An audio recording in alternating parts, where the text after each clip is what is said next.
Good afternoon. First of all, Tom, thank you for putting this together. Really appreciate it. Tom is, as many of you know, been in the city a long, long time and does great things. He's our resident historian. So, Tom, I appreciate it. I'll be doing this every year, and as we move forward together, I'll be, in future years giving you a little bit more data and some stats and whatnot. But I thought the best use of our time today was for you all to get to know your new police chief. I think that's really important. So before I get started, we've got Christy Soto back here with our communications and marketing team, and then I've got Sergeant Shane McFarland.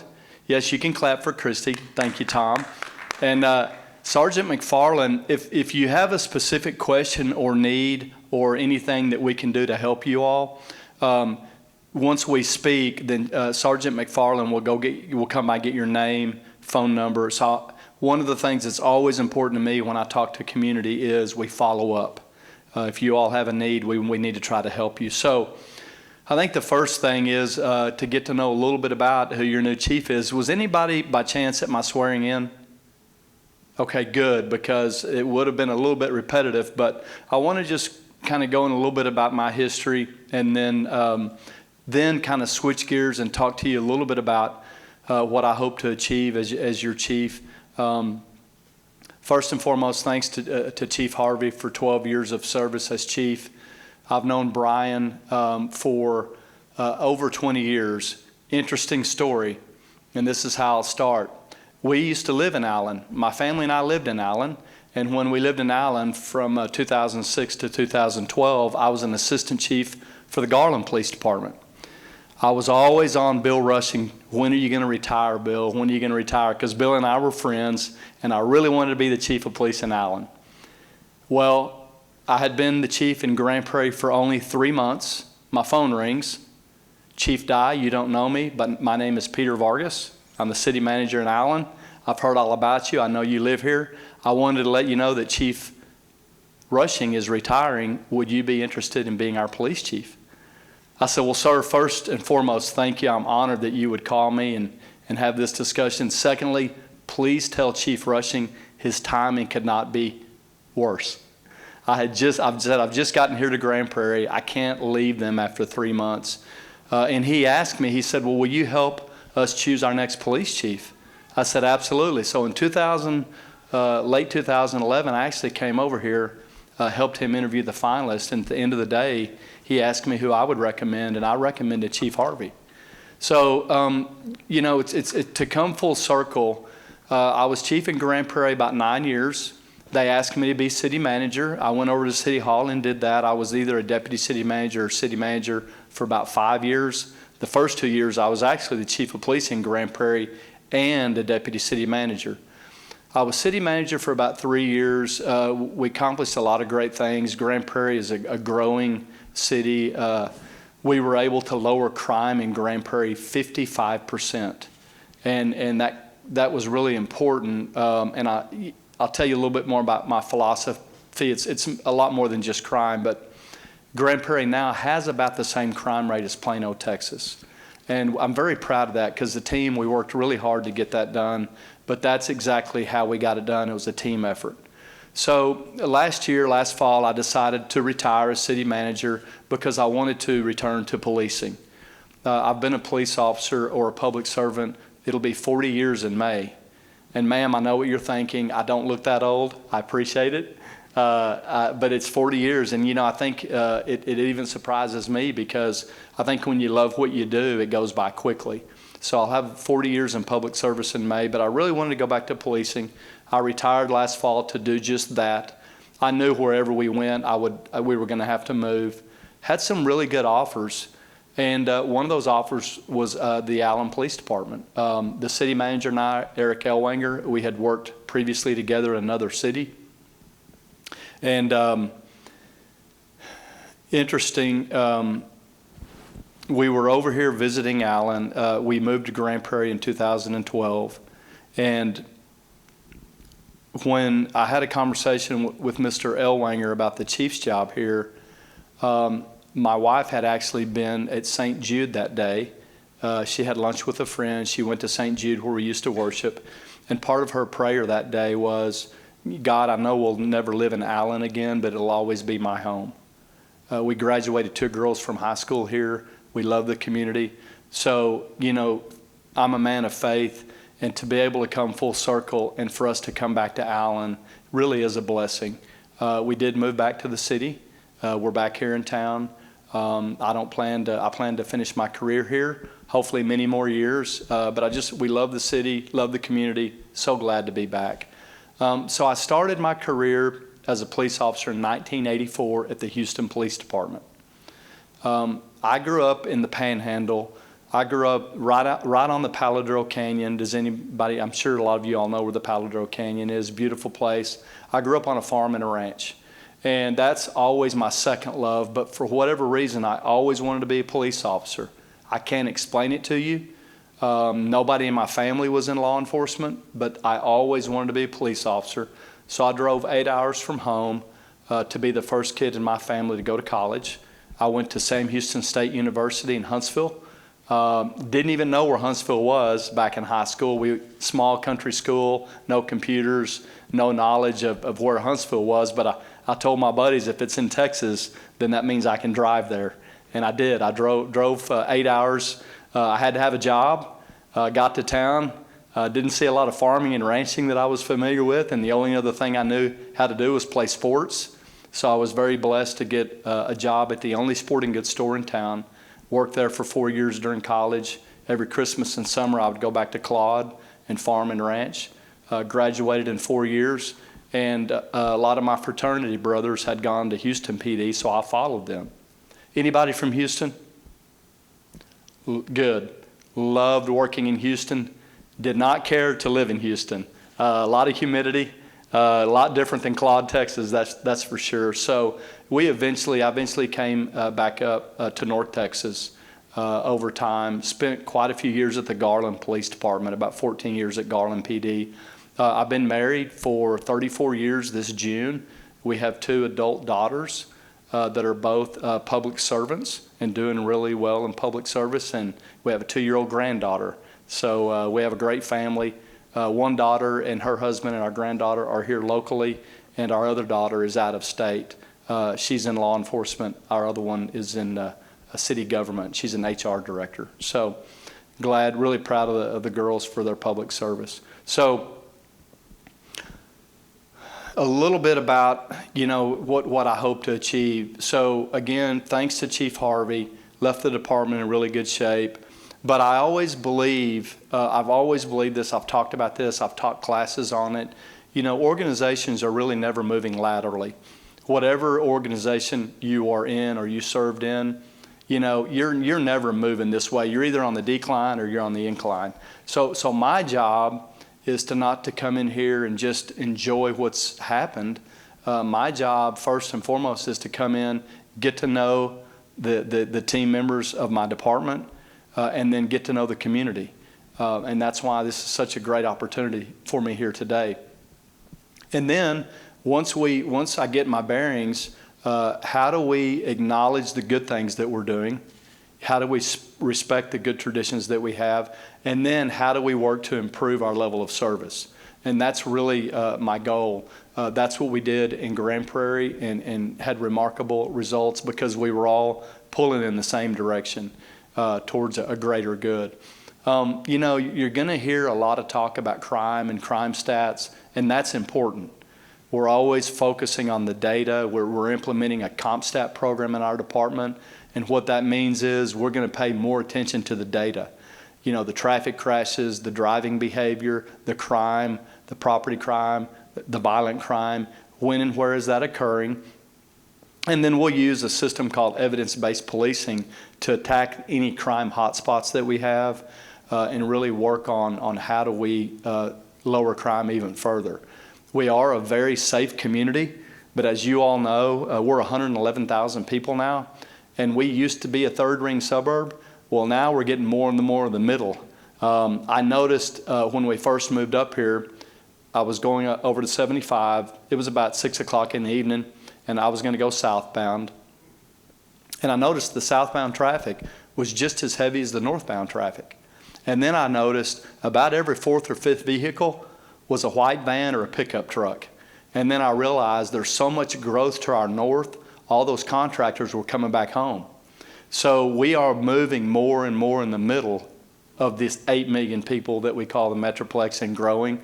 So what we have to understand is Allen has always been a great community, but now we're not on the edge anymore.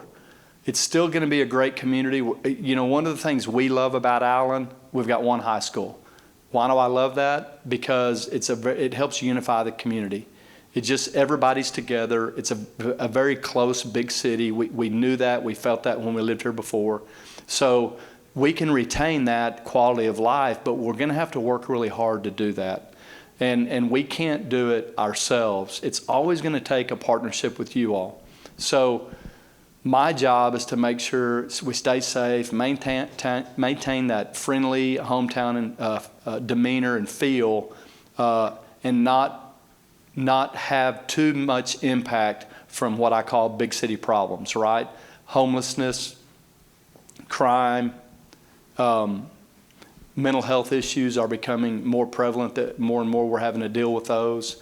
You know, when you have a problem in any city, but when you have a problem in Allen, people just know one number to call, right? Think about that. Everybody knows to call 911, and I'm glad that you do, because that means you have confidence that a police officer is going to come to your door and help you solve that problem, right? But we as a profession, it's really changed in my 40 years. You know, early on, my first couple of decades, it was more call response and crime fighting, if you will, some community policing. And then it's really evolved into more of a holistic approach.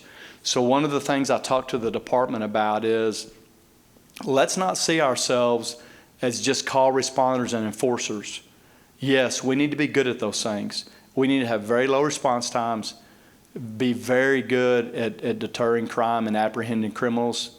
I'll talk a little bit more about that in a minute. But I want us to think about ourselves as problem solvers focused on quality of life. See, when I was young, we didn't really understand that. The irony is, and by the way, that's why I said earlier, I really appreciate you all being here, because the reality is it's a pretty tough environment for law enforcement now. It really is. And the irony is, my first couple of decades, we weren't near as good as what we are now. We were good people, but we weren't as well trained. We didn't have all the awareness. We weren't really tackling all these quality of life problems, but yet we were more respected back then. Think about that. Policing has never been better, but we've never been less respected in the 40 years that I've been doing this. And that's sad. But I'm not going to stay sad. I'm going to try to do something about it. So, people ask me all the time, Chief, what can we do to help you? The number one thing that you can do when you see a police officer, walk over to them and tell them, thank you for your service. See, here's what's happened now. We still have a lot of people that support us. The vast majority of our communities across the country support us. I can tell you the percentage is very high in Allen. I have never had so many free meals as I have since I moved back to Allen. People love us here, but we have to continually earn that. I'm part of the Texas Police Chiefs Association. They just asked me to chair a committee. And you know what our committee is going to do? We're going to try to get out there and help change this narrative. And folks, I need your help. So I'm not going to just sit back and be frustrated with it. I'm going to try to do something about it. And here's the real problem. We got good families that support law enforcement that just don't want their kids to be cops anymore. Well, why is that? Because they know that it's a pretty tough environment right now. That's because they're good parents. When my oldest daughter decided to go into law enforcement, as a chief, I was ecstatic. As a father, I was a little worried. We have never had an environment where people will try to shoot at us and do shoot at us like they do today. It's incredible. The lack of hesitation to use force against a police officer has never been higher, never been worse. So what I'm going to do is I'm going to chair a committee and we're going to try to do something about it. And what I want to do is I want to help reshape the narrative and redirect it back where it should be. We're heroes. Are all of us heroes? Absolutely not. Anybody in here a doctor? Any doctors in the house? Okay. Every year, depending on the numbers you look at, every year probably about 250,000 to 400,000 people die of medical malpractice every year in our country. So basically, a doctor makes an egregious error and somebody dies. Fair enough? People that die at the hands of a police officer criminally every year is almost always less than 10, sometimes less than 5. Now, we have almost 1 million officers in this country. Collectively, we have billions of contacts with the public every year in the United States of America. Less than 10 people are killed egregiously by a police officer. Now, whatever that number is, it's too many. We all agree with that, right? But I want you to think about percentages. We still see doctors as heroes, don't we? As we should. Because most doctors are really good people that do a great job. They're professionals. But where's the narrative about the police officers? Almost 1 million police officers, billions of contacts collectively every year, less than 10 people die criminally or egregiously. But somehow we're vilified as a profession. So we don't have that issue in Allen, but as a profession we do. So what'll happen, ma'am, if you go to Chili's tonight and you get a bad meal or bad service, next week when you go to Olive Garden, when you're walking in the door of Olive Garden, you're not going to think about Chili's because it's a different restaurant. It's not even on your mind, is it? No, 2 different restaurants.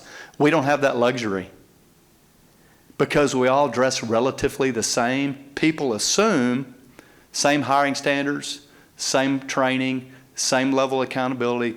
I can promise you most all departments in the country are good departments, but we're not all created equally. You've got some police departments in this country today that are still only able to pay their police officers $30,000, $40,000 a year. That's pretty tough to attract the folks that they want to attract sometimes, isn't it? But we, as a profession, are only as good as our lowest hanging fruit, right? So when I taught the police chiefs around the state on a Ferguson case study class, and then I taught them on leadership, I talk about this.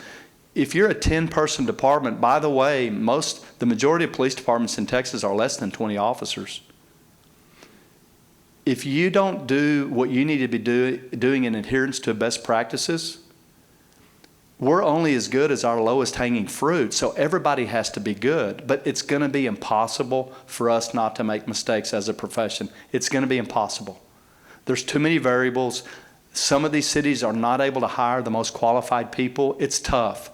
Again, by the grace of God, we don't have that problem in Allen. We are not having a hiring problem in this city.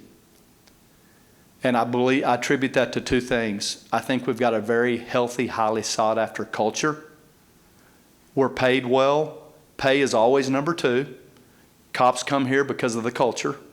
We hire a lot of lateral officers. We hire a lot of police officers from other agencies that come to ours. Well, that's great. But the cannibalizing of other police departments can't go on forever. Our problem is we don't have enough young people that want to enter this noble profession. This is a noble, honorable profession. But we don't have enough young people that want to get into it. So where I need your help is to continue to talk to people. Absolutely, if we fall short, hold us accountable, because I'll be right there holding us accountable with you. Absolutely, let's talk about how we can be better. But let's not vilify a profession because you, as a community, are always going to get the police department that you support. Think about that. You're always going to get the police department you support.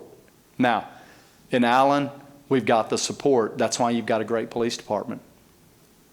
Wasn't necessarily that way in Grand Prairie when I got there. We had some real challenges. We had some historical perceptions we had to overcome, and we did.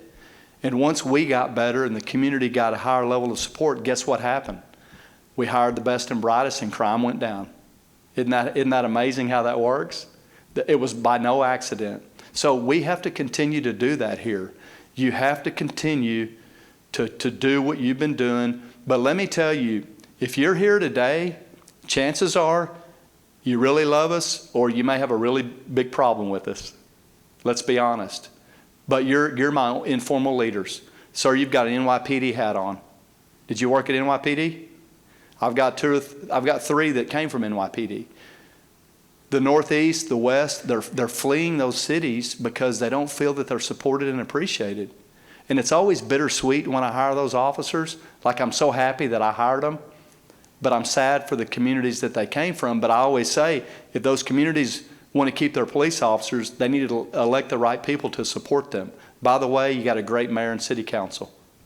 Very, very supportive of everything that we're doing.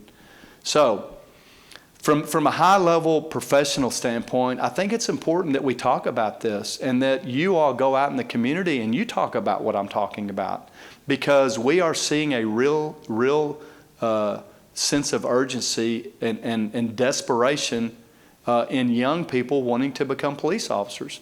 In Grand Prairie, I would have an academy class of about 20. We had our own police academy. First few years, I'd have 10 or 15 kids and 5 laterals.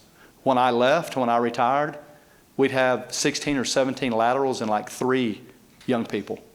You see how it flipped? So, hey, thanks to LAPD and San Francisco PD and Seattle PD, I was doing fine in Grand Prairie, but that can't go on forever. So help me with that if you would. So let's drill down a little bit to Allen specifically. Philosophically, we talked about it, believe in all of our officers and civilian employees, we are all problem solvers focused on quality of life. We're not just enforcers or call responders. So when I was a young cop, if I drove by somebody that had a flat tire, I'd be thinking, oh man, I got to stop and help them change that flat tire. Why? Darn sure wasn't lazy. I grew up on a farm. We worked 7 days a week. It's because I was wanting to go out and catch the bad guys. I felt like I needed to be doing something more important, right? Well, I grew up on a farm, which meant I changed a flat tire about every week. So I'm pretty good at changing flat tires. And let me tell you, now that I'm a parent, if that's my daughter that has that flat tire, that's pretty important to me as a father, that a good police officer stops and helps her change that flat tire. So as I matured, I started thinking of things differently. I thought, it's not about me, it's about the community. What are the community's priorities? So if we start thinking of ourselves as problem solvers focused on quality of life, we get good at everything. We get good at everything from changing the flat tire to catching the murder suspect. We understand that the community sets the priorities, not us. If it's important to you, it's important to me, because we're servants. Not about us. Shane hears me say it all the time. If you got into this business for you, then you got in for the wrong reasons. We got in here to serve. And the minute that I don't think I can serve at the highest level, then I'm going to retire. That's why I left city management. The passion wasn't there. I want the passion to serve. So the first thing that I think, that's our why. That's who we are. Well, how do we translate that into strategy? You have to have a strategy to do this. So the first part of our strategy is a high level of community policing. Everybody is a partner that we need to be engaging with. Citizens, business owners, school district, shoppers to our retail areas. By the way, our number one crime is retail theft. No surprise, right? We got three real large commercial areas, all right on 75. But I got great cops. We catch a lot of crooks. And you know what our mantra is when we catch crooks? Not in Allen. Shane can tell you, I've already brought that to the department. My mantra is, not in Allen. I love my neighbors. I'm friends with all the chiefs. I think I'm the senior chief in the Metroplex now. They're all friends of mine, but my patch says Allen. Not in Allen. So when criminals come to victimize us, we have a very professional conversation. Don't come back to Allen to commit crime. You see, we're not going to be apologists for fighting crime. So we're going to be a high level of community policing. We're going to engage from the youth to the seniors. We're going to help with quality of life. We're going to really probably expand some of our programs. Community policing is not a program, it's a philosophy. It's the mindset that we're here to be servants and engage with you all on any level that we can to help you have a good quality of life. Second part of the strategy, we're going to be responsibly aggressive in fighting crime. We don't put up with it. We're not going to be physically aggressive. We're going to be professionals. We're not going to be physically aggressive. The two things that I don't tolerate, and the team knows it, laziness and unethical behavior. We're all going to work hard because that's what our citizens are counting on us to do, but we're going to do it the right way. No gray area for unethical behavior. But we are going to be responsibly aggressive to fight crime because I won't allow it in my city. And now there's different levels. You know, there's robberies, there's narcotics, there's retail theft. What do you think? Anybody want to guess what the number one complaint to my office is right now? And by the way, I agree with this complaint. As a citizen, it's my number one complaint. Anyone? Somebody guess. We need audience participation. Guys, you look smart, sir, in the light blue shirt with glasses. What's the number one complaint to my office? I don't know. Barking, maybe? No, but you're getting close. Barking dogs. Barking dogs? No, ma'am. Excuse. You're very close. Bad driving. Speeding. Exhaust systems. By the way, on these loud cars, most of them now have a switch. So that's a Class C misdemeanor. An officer has to observe that to write a ticket. When they see a police car coming, what do? They flip the switch where it's not loud. But it's one of the most irritating things in my life. I can hear them on 121 from where I live. Bad driving behavior. So when I say responsibly aggressive in fighting crime, that's a level of criminal behavior that you may not think about, but that's real. So we are rolling out an initiative. Has anybody noticed more traffic stops the last month or so? Anybody? Well, you should, because we've more than doubled our traffic stops. We're refocusing. We're going to have even more of an initiative forthcoming towards the end of the year on addressing bad driving behavior, because it's not that it's just that it's irritating, but it's hurting people and it's killing people. Sir, did you have a question? Did you have a question? You know, we have to think about that too. It's not that it just annoys us, but people get hurt. So we are going to do something about it. And you'll hear more about that. That's going to be coming out towards the end of the month. So the third part of the strategy is, how do we use technology as a force multiplier? Three of the best inventions in my 40 years, I would say my top three technological advancements in policing that I've seen in my 40 years, there's been a lot of them. My top three would be tasers. Okay, it's a good tool where we don't have to use physical forces as often. License plate readers and surveillance cameras would be the second one. We have some of those in the city. We're going to have more of them. We're going to be putting more out there. Look, folks, we're all on camera all day long anyway. Just get used to it.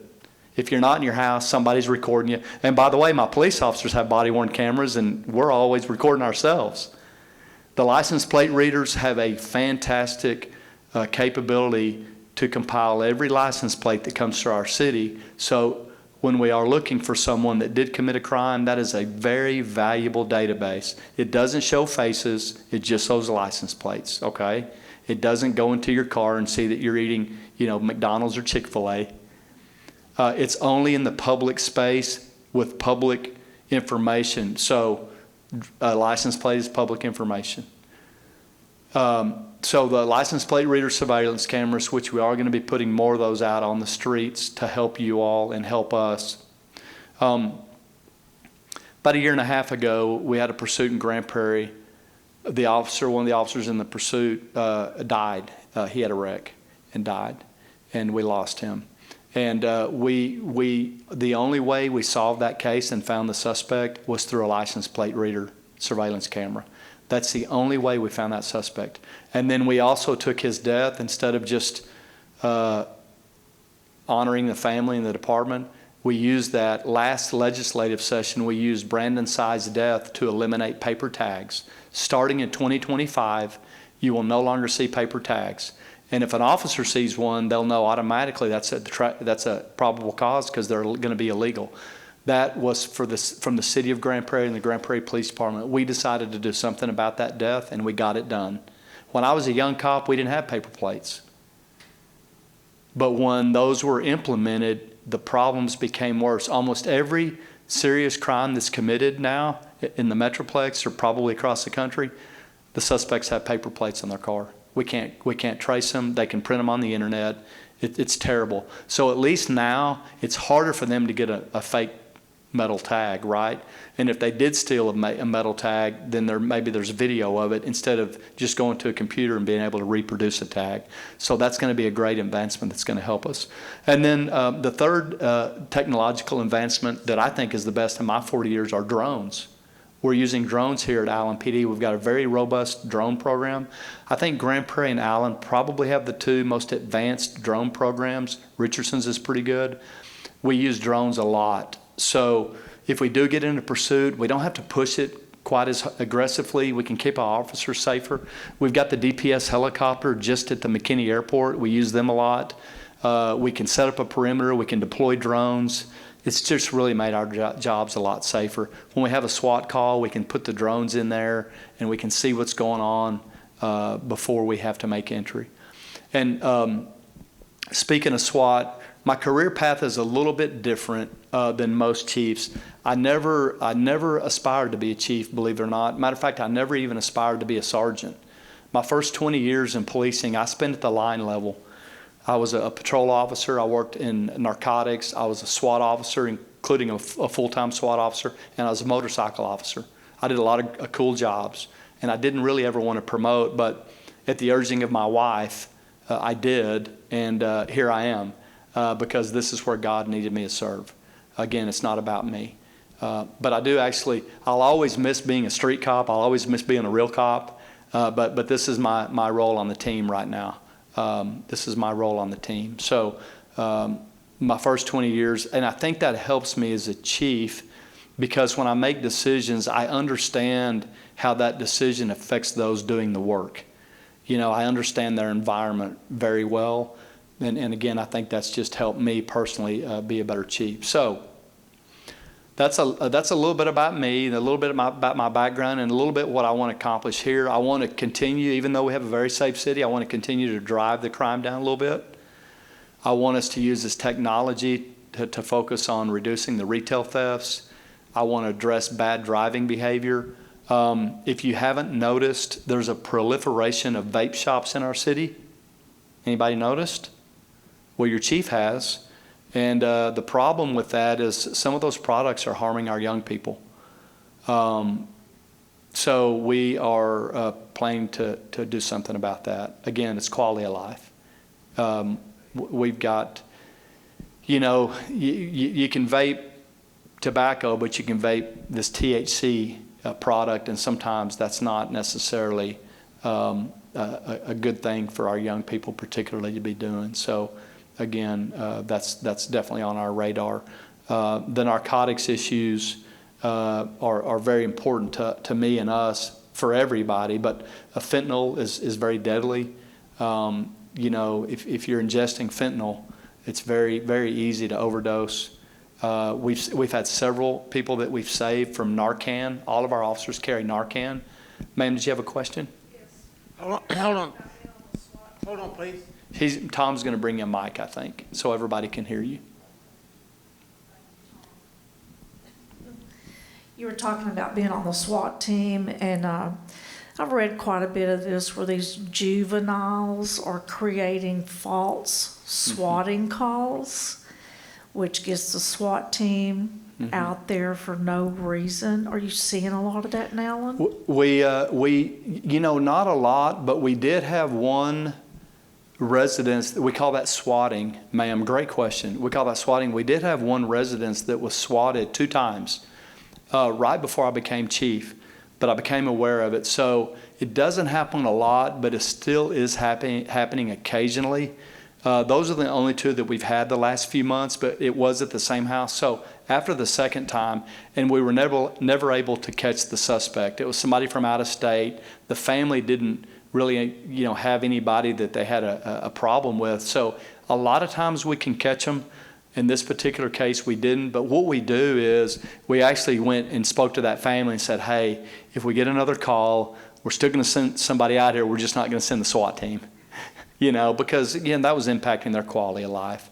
So we still have our duty, but we understood that, hey, if a third one, what are the chances of that third one actually being legitimate? So we'll still go, but we just tried to ratchet down our initial response as to not embarrass them. And again. So occasionally, ma'am, but not, it used to happen a lot more frequently in the Metroplex. It's died down a little bit. Same thing with bomb threats in the schools. That was getting, the call that, hey, I'm going to shoot up the school tomorrow. A few years ago, we were getting a lot of those. I mean, they were just coming in left and right. And what we started doing across the Metroplex, we started holding these juveniles accountable and filing criminal charges on them. And so it started going down. We don't get that many of those anymore because we had just had enough of it and it was impacting so many people. And then the last thing I'll say before we open up for questions, and anything you want to ask is fine. If you got a problem we can help you with, let us know. That's what Shane's here for. We're going to write down your information. The last thing is, as you know, and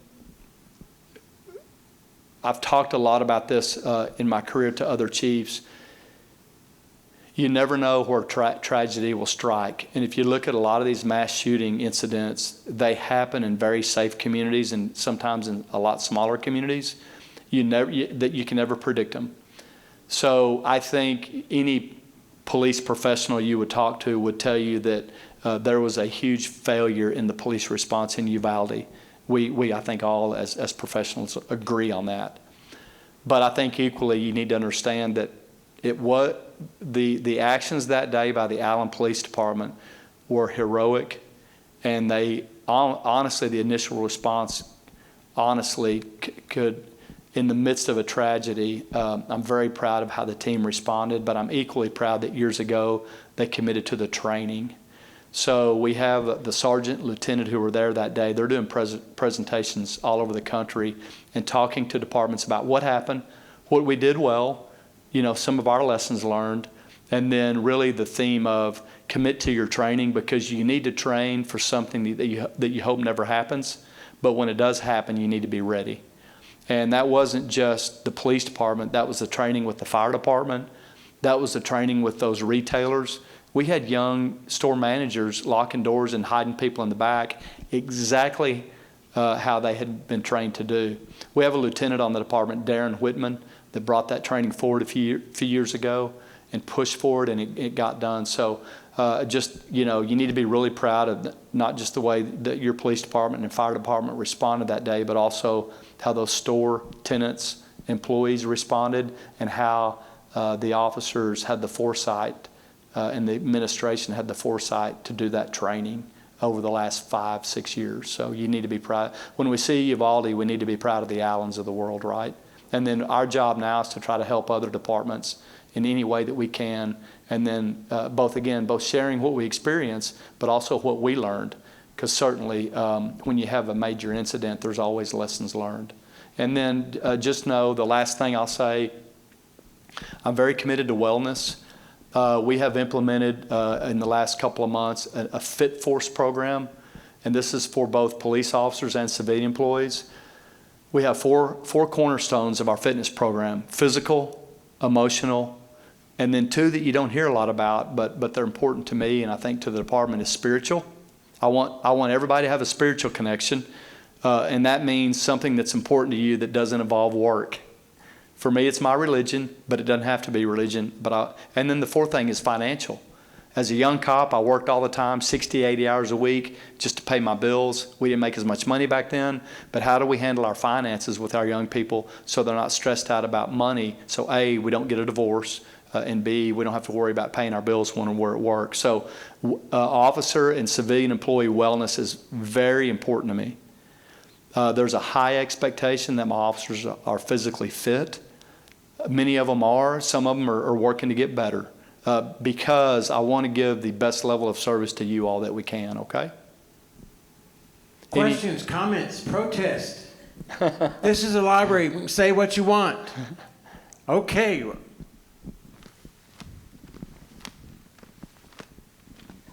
My name is Forrest. I would like to welcome you Thank in you. your new job and wish you success.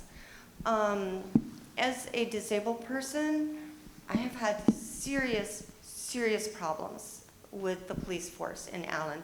I've been a citizen of Allen since November of 1989. For years, I was a very successful engineer, scientist, computer programmer, soccer mom, single parent, until Aetna denied me medical treatment, threw me under the bus, and I became seriously disabled. It was like overnight, I was a different person. Somebody was shooting a weapon into my backyard, and the police would not respond. A woman was stalking me. She would drive around Allen, and when she would see me, she would call in a suspicious pedestrian. Oh my gosh, 911, she's gonna lower my property values. It's a disabled person on the sidewalk trying to go to Brahms. Oh my gosh.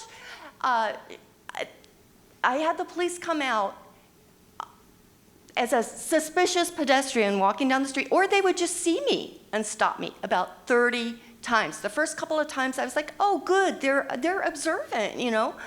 But after the 5th time, I'm going, this is getting old. I just want to go to the grocery store. I just want to go to Brahms. Then she started stopping at the end of my driveway. My driveway goes into the alley in the back of my house. I have a privacy fence. You know, you can't see in unless you're at the exact spot.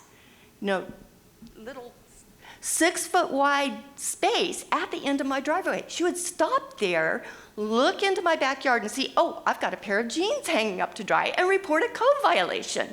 I actually had a small heart attack because I was getting ready to go for the birth of my granddaughter as she did this. And I had to respond to grass that was over 6 inches tall in my backyard. You know, I'm disabled. It's a little bit hard for me to mow my yard before I leave town, you know, as I'm packing to leave town for the birth of my granddaughter. So I said to the police, I had a picture of her car, her license plate. I said, I need to file a restraining order against her. I need to do something about this. And I looked up the laws. She was violating 2 stalking laws. They would not assist me. Oh, but they'd come out in an instant when she called in a suspicious disabled person walking with an assistive device down the sidewalk. They'd come out in an instant, but they wouldn't protect me even when someone was shooting a weapon into my backyard and smearing excrement in my yard and threatening me just for walking down the alley trying to get to the store. The police, whenever she would make one of these calls, police officers would come into my house the next day without a warrant, without knocking, without announcing themselves even sometimes. Sometimes they would knock. Most of the time they wouldn't even knock. They'd just come into my house without a warrant and say, oh, somebody called you in yesterday. And they would call me names. They would say, I'm lazy, I'm immature. Why aren't you driving like your neighbors? Well, excuse me, Mr. Public Safety Officer. I have seizures. I have no depth perception. At that time, my right leg was paralyzed. You really don't want me behind the wheel of a car. That's worse than someone driving DUI, Mr. Public Safety Officer. Let me go ahead and respond. Can I respond to you? Okay, yeah, so let me just, 2 sentences. So I am hoping that under your guidance, and one time they even told me that they could come in whenever they wanted if the door was unlocked. I said, no, you need a warrant. So to sum up, I am hoping that in your tenure as our chief of police, you will focus on protecting and serving everyone in Allen. I pay property taxes too. I pay your salaries. And that you will respect people who are disabled, people of lower socioeconomic status. We are not all just lazy riffraff. And respect our rights and don't call us names and come into our house without a warrant. So thank you. Well, thank you for your input. First of all, good luck with your disability challenges.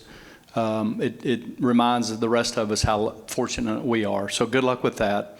You got a lot going on there that you threw out. So Sergeant McFarland's going to get your name and number. And here's a couple things I can tell you. I haven't seen a pattern of behavior like that from my officers since I've been here in the last couple of months. So I need to dig into that a little bit. Have you ever met with a police executive? Oh, yes. Okay. I've talked to Chief Harvey. Okay. Well, I had to go to the FBI Civil Rights Division. Okay. To stop, okay. stop me as I was walking down. Yeah, I need to dig into it a little bit. So you bring up here's an interesting dynamic that you bring up. sometimes the officers have a different perception than you, and so we need to figure out how we work together and how your perception becomes more positive, and then if we can do a better job, how we deliver that better level of service. One of the things I don't do, I just don't, you know, I like to research it. I like to understand it. I can't really comment it on right now because I don't know the history of it. I know we've got public safety officers and police officers in the police department, and then, of course, code compliance is a different department. But well, I'll get your name and number. Let me talk to my staff and dig into it a little bit, and I will, or someone will circle back with you, ma'am. Can you tell me your name again? My name is Forrest. Okay. Okay. Yeah, Shane will get your name and number. So we'll try to get on a better path, okay? And then all I ask from you is, even if you've had previous contacts that you didn't think were favorable, all I ask is the next officer that comes to your house, you may never have encountered him before. So I ask you to be patient and open-minded, and then I always ask my officers to do that, right? So what'll happen sometimes when citizens get frustrated, and I've been around a long time, and I've worked in mainly lower socioeconomic neighborhoods in my career, what'll happen is you've built up a frustration that I am not going to tell you is not validated, right? That's not my place. So you're obviously frustrated, and I respect that. Well, that next officer that comes along, and if it's the same officer, that's something for us to look at, right? If there's a pattern of the same officer, then that's something. But tomorrow, if you encounter APD and that's an officer you've never encountered, what I'll ask of you is patience, because that may be your first contact with them, and then give them a chance. What'll happen sometimes, we have a tough job, as you know. I mean, I can tell you respect the police. And we have a tough job, and what I always tell my folks is we're the paid professionals. So if we encounter somebody that's not in the greatest mood, or they're unhappy about something else, I still expect us to be the paid professionals. But, you know, it does help us. I want to make sure that we're always maintaining that proper tone and demeanor. So I'm going to ask that of you, and then I'll find out what's going on, and we'll circle back with you. Okay, ma'am? The behavior stopped when I made the FBI. Yeah. We have another question in the back. Yes, ma'am. But you have my word. We'll circle back with you, okay? And thank you for your comments. Sir? Yeah, my name is Harry, and I'm a recently new resident of Allen. I lived in Southern California until about 2 years ago. So I was a bit surprised about your comments about driving. If you want to see bad driving, go to Southern California. It could always be worse, huh? Oh, yeah. In fact, I've been very pleased. I turn on my blinker to change lanes, and somebody slows down so I can't. That is a very, very rare occurrence in Southern California. You almost have to bully your way in. Also, I live in the neighborhood called Uptown Crossing near On Exchange? Exchange and Waters. Sure. And I was very surprised. I went into the community center, and there was a thing posted that says, if you leave your house at night, make sure you turn on a light and turn on your television so somebody thinks you're home. I don't do that. I don't turn on my television. I was very surprised to see that, because I think that's a very safe neighborhood. Yeah, you know, that's probably something the community did to try to help people be safe. Let me give you a couple of responses. First of all, the majority of our bad driving behaviors on our freeways, and the majority of those bad drivers that we stop are not Allen residents. So I'll clarify that. Not that we don't have some on our surface roads. Second thing is, most of our, we have very few residential burglaries, thank goodness, but most of those are going to occur during the day. Oh, really? Yes, so when you leave at night, a light is definitely good. If nothing else, to find your way back into the home more quickly. But it is good, particularly if you're traveling, to have a light on at night to give some sense of habitation in your home when you're away. I love the doorbell cameras. And I'll tell you why. They're great tools, but if you're remote and you're not home and somebody knocks on or rings your doorbell, you can actually talk to them. Typically, not always, but almost always, the criminals are path of least resistance. So unless they're targeting a residence, which quite frankly, there's usually more going on with that. If they're targeting a specific residence, sometimes we'll see that with narcotics activity, which is pretty rare in our community. Typically, if they're looking to break into a home, they're just trying to find a home where nobody's home. So I love the doorbell cameras because if they ring your doorbell, it'll alert you and you can get on your phone and go, yes, may I help you? They don't know if you're home or not. So I tell my wife during the day, if I'm not home, if somebody rings the doorbell, you get on the phone and say, yes, can I help you? Don't open the door. I tell her, don't open the door. If you don't know the person, don't open the door, but communicate, because that lets them know that somebody is either home and or watching. So the whole TV thing, that's probably somebody's good-hearted attempt to keep you all safe. Shane, have you ever heard that? I've never heard that before. So that's a new one to me, Harry, so I wouldn't worry about that too much, but I do think the lights are good. I do have a doorbell camera, and I have a light on a timer, so that just comes Very on good. every Yeah. night and goes off in the morning. Very good. Yeah, that's great. And again, you know, not that we don't have them, but luckily residential burglaries are very seldom occurring in our city. And I do attribute, we've seen that trend over the last 10 years. As technology, home technology has improved, our residential burglaries have gone down. The problem we still have, and every city has, is burglaries of motor vehicles. So please, please, please lock your vehicle. Take your valuables out. Don't leave your pistol in the console of your truck, okay? The trucks, and there are the car thieves, they do have electronic mechanisms to steal your car, right? So, you know, God forbid if they steal it, I don't want contents in there. Most of the people that break into vehicles typically are just pulling door handles looking for unlocked vehicles. Again, some of them do have some electronic devices to steal. We're seeing mainly trucks and some Kias that are being stolen right now. Our auto thefts are okay, but we are getting a few. But definitely the burglaries of the motor vehicles and the unlocked cars can still be a problem for us. One more quick question. Sure. What does a managed HOV lane mean? So in that, you have to have more than one occupant in your vehicle. Right. Or you have to be an emergency vehicle. So it's high occupancy vehicle lane. So those were designed to try to encourage more people to carpool. Don't know how well that's worked, but you can drive in the HOV lane if you've got at least two people in the vehicle or you're some type of emergency responder. No, I know about HOV lanes. What is a it says managed HOV lane. Yeah. He's asked about what is a managed HOV lane? That means that people are watching and you can get a ticket. So you don't see it much anymore. When they first opened HOV lanes, you would see officers sitting at the end of that lane looking in the car, and if you were and that still does happen, and if you were not qualified to be in that lane, you'd get a ticket. And of course now there's cameras for everything. I can tell you, we have just a little slice of the HOV lane on 75 in Allen. It's pretty low priority for me to figure out who's cheating the HOV lane. That's not our biggest priority right now, to be honest with you. And then, of course, on the tollways, they have some as well. Hold on. Let me bring you the microphone. Yeah, I've just got a question about the preparations being made for the eclipse on Monday. Great question.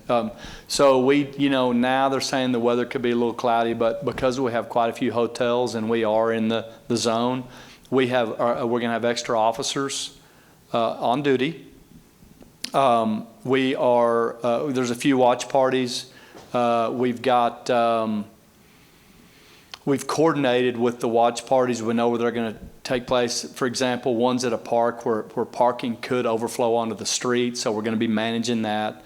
So yeah, we've got a tactical operational plan in place to make sure that we have all hands on deck, if you will.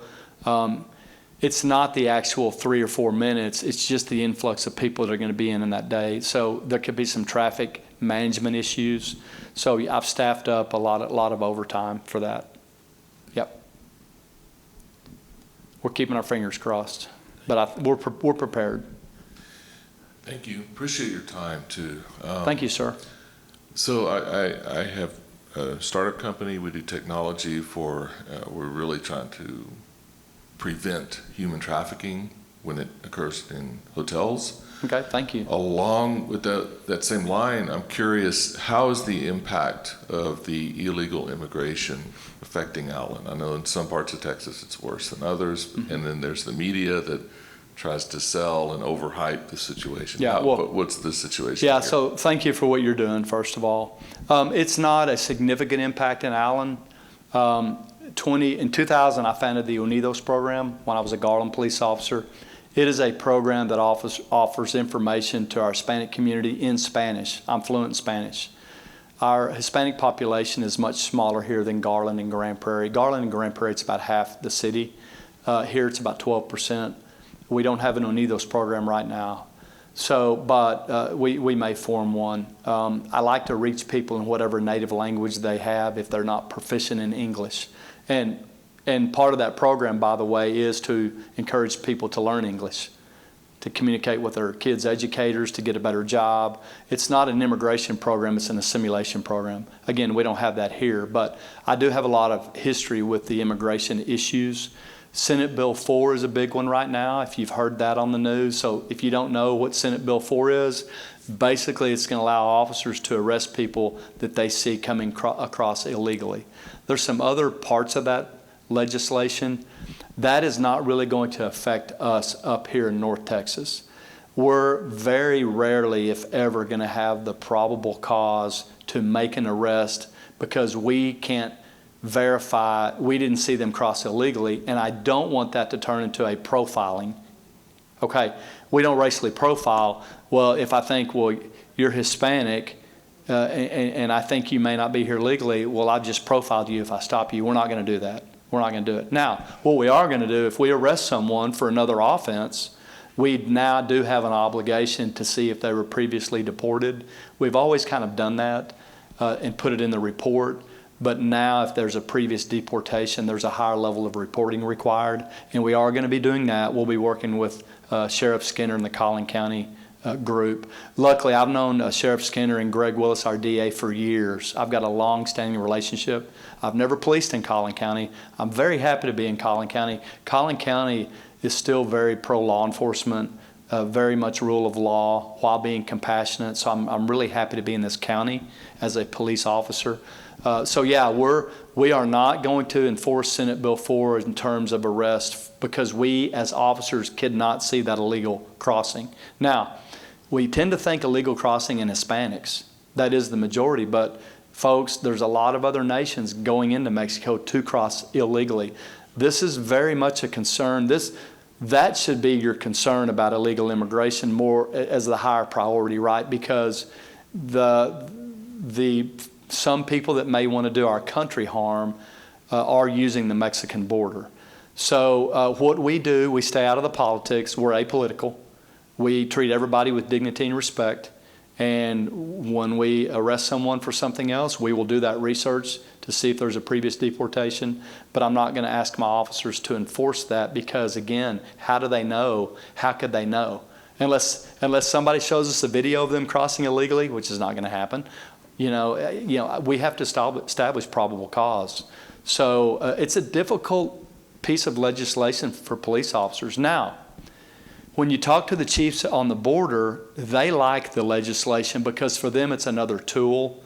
You know, communities like Eagle Pass are getting overrun, and I get that. So it's not fair to me to try to comment on how they should be enforcing that. But up here in North Texas, I think what you're going to find, and I do have a legal opinion from our legal advisor, that probable cause is going to be very difficult, if not impossible. Thus, we're not going to be arresting on that likely, hardly at all. And again, that's why I got the legal opinion. Did that answer your question? Yeah, and Is there a problem here? no. Hold on, let me bring you the, let me come back to you.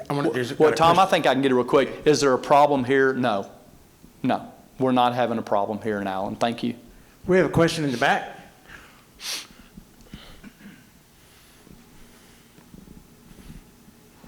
By the way, before he asks the question, I'm going to tell y'all, we have two great videos on the ACTV channel that were both off this stage. Well, one of them was off the stage. One is on fentanyl, and the police department participated.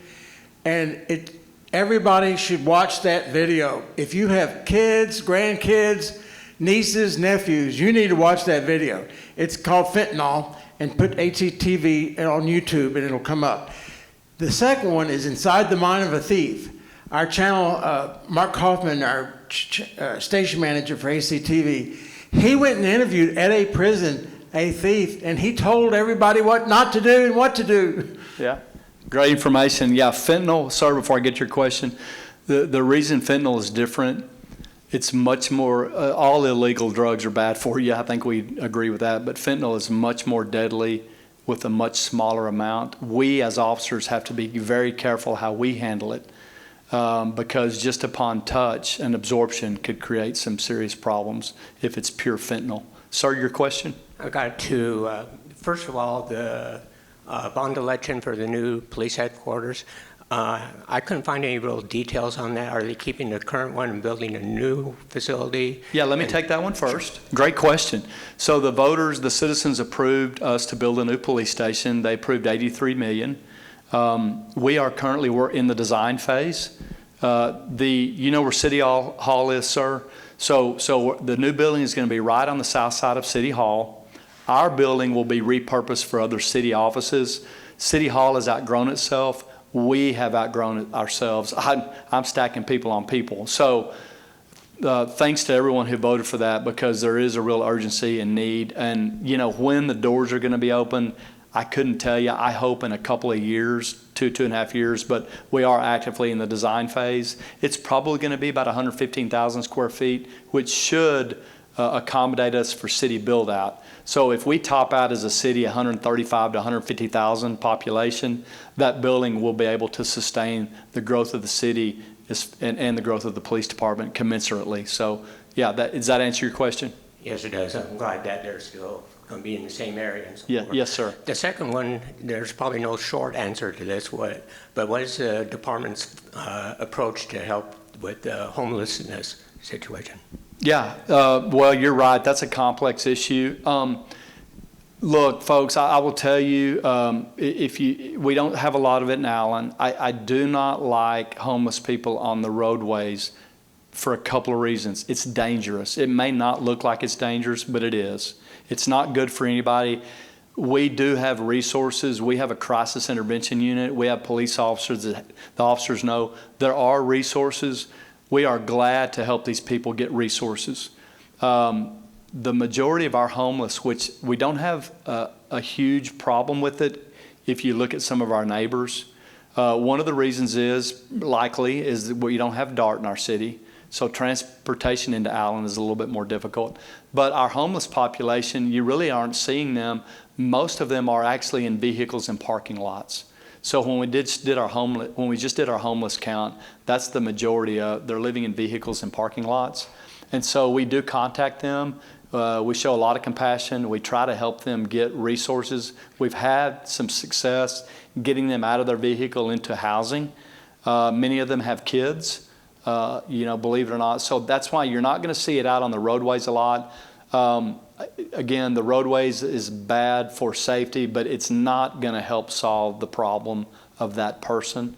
We want to get them to more permanent or high temporary solutions to their challenges, right? But again, compassion, empathy, but resource, direction, and whatever we can do to help with that problem, we're going to do it. But does that answer your question, sir? It's really just kind of a problem around the country. Again, I don't encourage you to give if you see someone on the street. I don't. I do give to charities that help the homeless, but I don't do it out on the street because to me, I just don't think that's going to really help at the level that we all need to be helping at. How many police officers do you have in the city of Allen under you, and do you feel you have enough? Yeah, great question. Well, we have 151. We're going to be adding a few more in October. Yes, we have enough. So you're in good shape. And the city manager and I have agreed that we're going to be adding a few every year to make sure we stay with population growth, right? So, and then we'll be implementing some new programs. So short answer is 151, yes, we have enough, but every October in the budget year for the next few years, we will be adding some new positions to maintain that level of service that you've grown accustomed to, right? We have really good response times to our emergency calls, and that's really important to me. When you call a police officer, we need to get there quickly. And so, yes, we've talked many times about what does the next 5 years look like, and I think we're in great shape. And really, sir, honestly, and I told the city manager this, the other reason it's good to just do a few a year, if you give me 15 positions tomorrow, I can't hire 15 people. You know, I mean, that's what the beginning of my comment was, I mean, we're in great shape as a department. I think we've got a sought after culture. We've got great pay. We've got a supportive community. We are attracting people, but it's mainly lateral officers and some young ones. But yeah, that's the other thing we have to look at is how many can I fill every year? So I think we got a good plan. Again, we're probably going to add 5 to 7 this October, and probably do about that, amount in the next few years. Good question. Thank you for your support. Chief, when the fentanyl program was being presented, we had Officer Whitman and another one, I forgot who it was. And I was very impressed with their knowledge. Okay, I'll back to the 1980s. Probably very few police officers had any training in mental health issues. I was very impressed with what they knew about addiction and all the emotions and depression and it's all the aspects that go along with the drug culture. They obviously had lots of training. Well, thank you for saying that. That goes back to my previous comment. We've never been better, but yet less respected by some. Again, we're in the people business. We're never going to be perfect. There's obviously a lady here that's had some issues with us. We'll dig into that. So, but Tom, it speaks to what I talked about. I think the progressive leaders in policing, about probably 10, 15 years ago, we started realizing this holistic approach is what we've got to take, because I also go back to what I said earlier. People only know one number to call, and that's 911.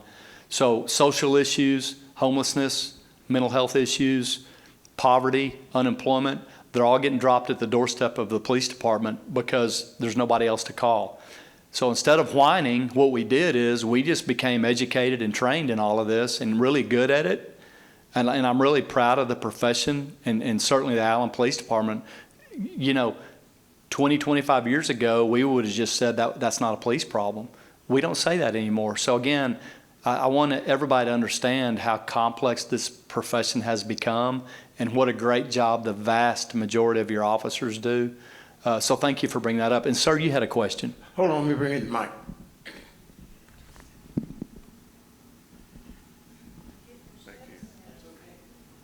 Policy on squatters. What should I do if I come home and somebody's in my house? Well, and I want to get back to you, ma'am. You made me think of something, sir. I'm going to divert to her real quick. I'm going to get back to your squatter question. People often ask us for restraining orders. That's a civil process. We cannot do restraining orders. You have to go down to the county. That's actually done at the county level. What we can do is protective orders, but that's only when there's some type of domestic abuse or stalking, to the lady's point. Squatters is a civil matter somewhat, and let me explain. If I go to a call and somebody is in your home and they've been there a month and you're a landlord and you haven't filed eviction papers and it's unclear to me as a responding officer, what's going on, I may have to go, well, sir, let me talk to them and try to get them out of here, but you need to get an attorney, you need to start eviction process, all of that, right? Well, sometimes it's easy. You go down to Mexico on vacation for a week and you come back and somebody's in your home, that's called burglary, or at the very least trespassing. You call 911, and if we can sort it out, then they're going to be out of your house. What I'm not going to do is, in that scenario, tell you it's a civil matter. You follow me? And this is becoming a problem. It's typically when there's a vacant home a home for sale, or a landlord-tenant situation where they overstay their welcome. That is typically your typical squatting, and that is a civil matter because that's some type of breach of a civil contract that was in place. But just the outright, you go on vacation, you come home, somebody's in your home, and you're seeing this around the country now. People are getting brazen. No, that's called burglary or trespassing in my book. And I think every Allen officer is going to tell you the same thing. Yeah, we got your back on that kind of stuff. Anything else? Well, hey, We'll come back to you. three. We're not over yet. All you got to remember is 911. Questions, comments? Questions? Yes, sir, in the back. I love the question and answers. One of the things you keep bringing up is how you're having a harder time bringing in younger people. I'm just wondering what your sales pitch would be when they see that law enforcement's authority seems to get questioned way more than it ever has before. And even if you do everything right, because of optics or other things, you could still be suspended, fired, arrested, or sued. Man, I really appreciate that question because it's going to give me an opportunity to address something. You're spot on. There's all these websites out there now. I just had 2 of my officers on one. These officers did a great job, and they're just slamming these officers. And so here's what I do, and I think Shane will attest to this. My guys and ladies know I support them and appreciate them. They know that if they're out there doing the right things for the right reasons, they don't have to worry about getting in trouble. Now, even if they could have done something a little bit better, right? We don't. You know, we're not sending you to the Internal Affairs Division. We're going to coach you and say, hey, you did a good job, but here maybe you could have done this a little bit better. And see, that's the problem. Is there's a narrative by some that is getting a lot of traction, particularly because of the social media aspect. And what they're doing, they're editing a lot of these interactions. We don't mind people filming us, video us. Go ahead, we're videoing the encounter anyway. I had one the other day, the officer did everything right. This guy reached for his console and, for his gun. It's unloaded. That officer could have shot that gentleman and he didn't. And he even gave the guy time, hey, turn your video on if you want to record me, go ahead. I mean, and he's still getting slammed on this website. See, that's the problem is, who wants to get into this job now? When you're being treated that way. Now, again, unethical police officers in my world are going to be called former Allen police officers. I'll just promise you that. You have my word. But see, even when you do everything right, we're getting slammed by a few. So here's what I do. I remind them continuously, that's a small percentage of the population. Tune it out. Don't let it bother you. The vast majority of the people that we serve are good people who support you. This lady has had bad encounters with us, but I guarantee you she still supports us. I can tell by the way she's talking because she cares enough to be here. She just wants better service. Please. Hold on, let me bring the mic to you.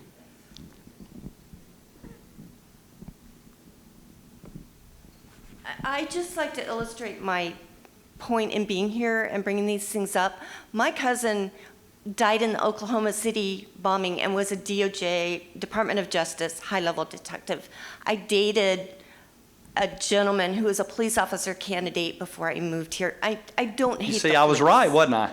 Yes. Yeah, see, that's... I'm here, and again, my issues ended when I made my complaint Yeah. to the FBI. Yeah. My issues ended with the Karen epidemic on Facebook and the attention to people, calling in a disabled person walking down the Yeah, sidewalk. understood. However, I'm here because I want the attitude, like you said, the improvement, attitude of service. I want the attitude of service to extend to lower income, disadvantaged people, not just middle class or whatever.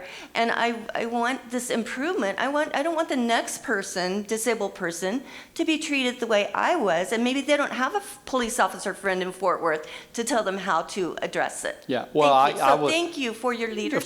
Of course. And ma'am, I can tell you right now we don't have a cultural problem. I can tell you that. We may have some individual conversations we need to have, but sir, I love your question because that's exactly my point. When I was a young cop, I didn't have to worry about being on social media when I had a great traffic stop, but I'm still getting slammed. And so what y'all need to do is, what I'm doing is ignore it. Most people are good people who support you, and my officers know that. And then they know that I support them and appreciate them. We are very much about working hard, and we're going to be very responsibly aggressive. And they know when they're out there that I understand they have a tough job, and that as their leader, I am not going to micromanage them. If they fall short, we're going to help them get better. Because if it's unethical, I'm going to fire them. That rarely happens. Anything in between there, we'll help them get better if they need it. But that's why I need y'all's support continuously, because the young people getting into this profession are just not there. And you know what I tell the young people that are getting into it? I actually tell them this. Thank you for stepping up when it's not the most popular profession. Because when I joined, you'd have 500 people testing for 5 positions. I mean, there was hundreds of people, and we don't have that now. So I'll tell them, thank you. It's like a soldier signing up for the military in a time of war. There's an analogy there. The young people we are getting are tremendous young adults. They are tremendous because they understand there's some challenges with the perception, and they're still signing up to serve, and they're great cops. Like, I just have such a high. So I'm always glass half full guy. As T. Boone Pickens, I was a good friend of T. Boone Pickens, and before he passed away, he told me one time, he said, Steve, I could jump off a 10-story building, and halfway down, I'd be thinking, so far, so good. That's me. So here's what I love about it. These young people getting in, they're going to be great police officers, but they're going to be great police leaders. We are in good hands with the future because I'm not lowering our standards. As a matter of fact, I've actually enhanced our standards. I've actually raised our standards. If you don't have previous experience as a soldier, a police officer, or a civilian employee with me, you have to have a college degree now. Why is that? Well, I want somebody who's set a goal and achieved it. I want maturity, and I want somebody who's been exposed to diversity. And if you've been a college student, a police officer, or soldier, you're going to hit all those categories. So you don't have to have college, but if you don't have one of those other backgrounds, you do, because my responsibility to you all is to hire only the best of the best. And again, we're okay, but there's departments around us and across this country that are not okay. They are not, they're, sir, to your question, very shorthanded. They can't hire enough people. The really big departments and the really small departments are probably the ones struggling the most right now. So we're okay here, but I care about the profession so deeply that I just wanted to make sure you all know what we're facing. So, sir, thank you for your question. Did you ever think of the question you didn't think of? I think I finally thought of it. Okay, it's the no bail, okay? After watching those 2 officers in the New York subway get beaten, it really irritated me. And then to see some of these kids, juvenile or whatever, walk out, no bail.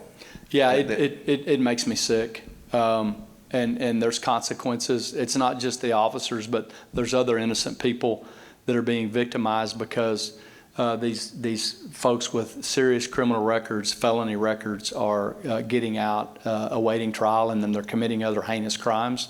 It is, in my opinion, it's despicable. But I want to bring 2 things back. Sir, in Collin County, we're still in really good shape. Number one, we're in good shape in this county. Number 2, when you see something happen across the country regarding policing, make sure you have all the information before you form an opinion. And then what I always tell you is, how is your Allen police officer treating you? So again, to bring it back to the lady over here, she brought that to my opinion, but how is Allen PD treating you? That's the question I want you to ask, and not what happened in Los Angeles. I understand that. I just was curious, do you work with the DA whenever y'all? Well, neither me or the DA, neither of us have any control over that. It's the judges. So your time to speak is when you go vote for your judges. Those are elected officials. The judges set the bail, not the DA or the police chief. But again, in Collin County, from what I've seen so far, we're in pretty good shape with that, and I really appreciate it.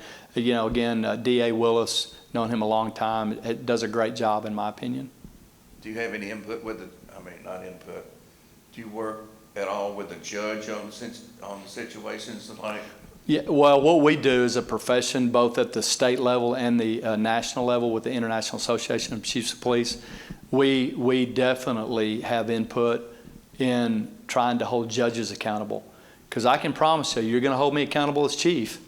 So we need to hold judges accountable. Most judges, again, they're doing a great job, but these judges that are offering these low bails, the other thing that can happen, sometimes your sheriff will say, hey, I've got an overcrowding problem in my county jail.